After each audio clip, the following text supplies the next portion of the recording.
जय श्री कृष्णा। राधे राधे। नमस्कार दोस्तों, आज के इस वीडियो में हम बात करने वाले हैं साल 2024 में अहोई अष्टमी का व्रत कब किया जाएगा, यह व्रत किन्हें करना चाहिए, इस व्रत का क्या विधान है, पूजा विधि क्या है, तारे को देखने का शुभ मुहूर्त क्या है, पूजा का शुभ मुहूर्त क्या है, वह सभी चीज़ें आज के इस वीडियो में हम जानेंगे।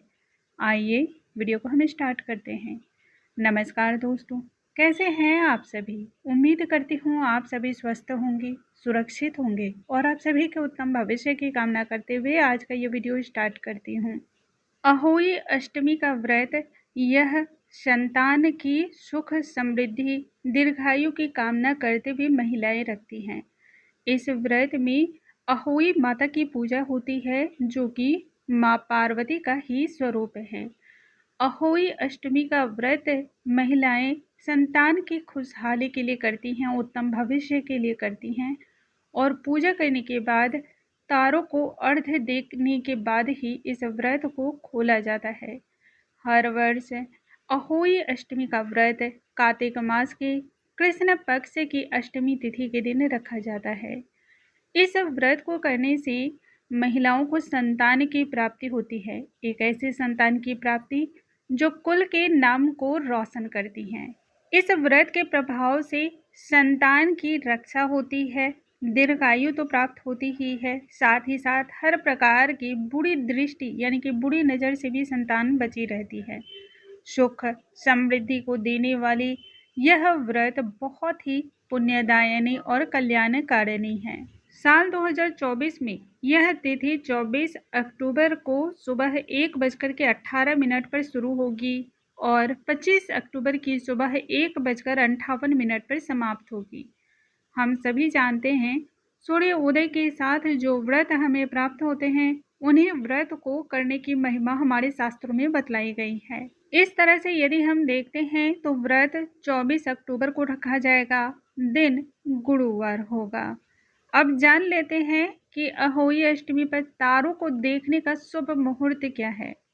दोस्तों, अहोई अष्टमी पर तारों को अर्घ्य देने के बाद ही व्रत को खोला जाता है, तो तारों को अर्घ्य देने का जो समय है वह संध्या कालीन 6:06 से आरंभ है।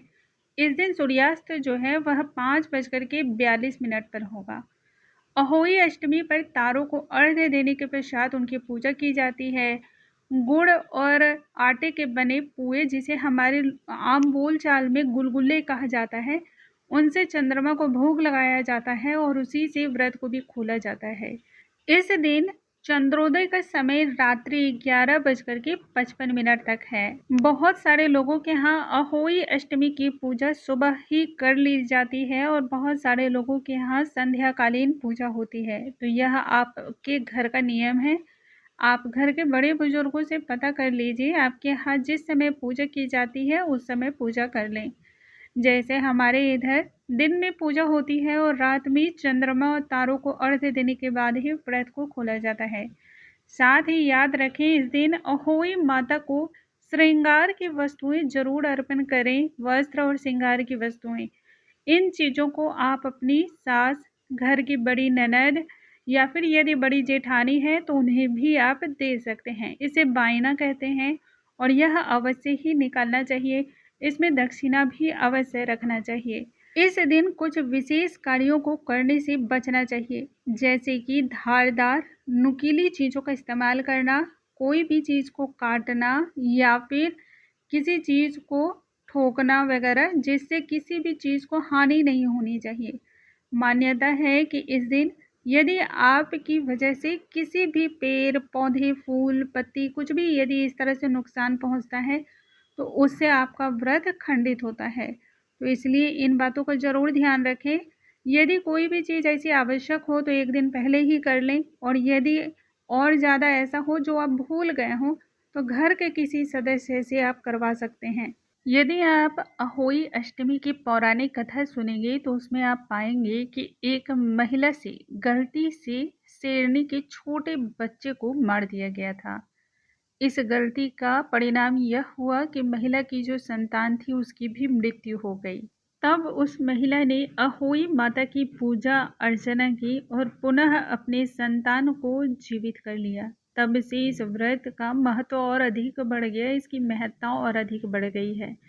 इसलिए इस दिन किसी भी प्रकार की कटाई, छटाई या फिर किसी चीज़ को ठोकना, पीटना ये सब कार्य नहीं करने चाहिए। मतलब कि आपके हाथ से गलती से भी किसी जीव जंतु को नुकसान नहीं होना चाहिए। अब जान लेते हैं अहोई अष्टमी की पूजा की विधि क्या होगी। सुबह सवेरे उठ करके नित्य क्रिया से निवृत्त हो जाएं।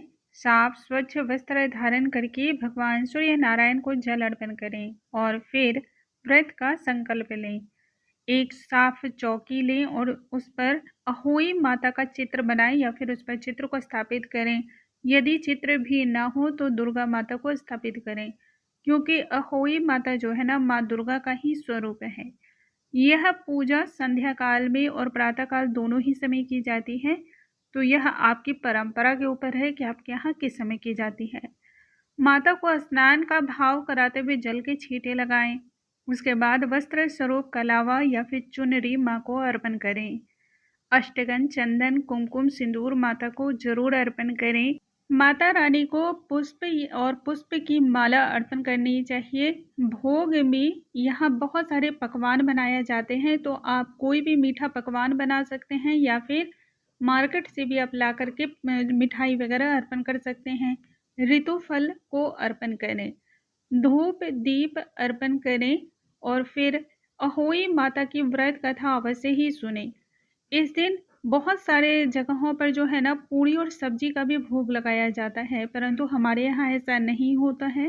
पूर्ण फल की प्राप्ति के लिए हाथों में पुष्प और अक्षत या फिर गेहूं के कुछ दाने लेकर के अहोई अष्टमी की व्रत कथा सुने, अंत में आरती करें, संध्याकालीन तारों को अर्घ्य दें और उसके बाद व्रत का पारण करें। इस प्रकार से अहोई अष्टमी का बहुत ही सरल विधि विधान के अनुसार आप पूजा संपन्न कर सकते हैं। उम्मीद करती हूँ आज का ये वीडियो आपको बहुत अधिक पसंद आया होगा। यदि वीडियो पसंद आया हो तो लाइक करना बिल्कुल ना भूलें, साथ ही चैनल को सब्सक्राइब करें। अगले वीडियो में नई जानकारी के साथ हम फिर से मिलेंगे, तब तक के लिए नमस्कार दोस्तों।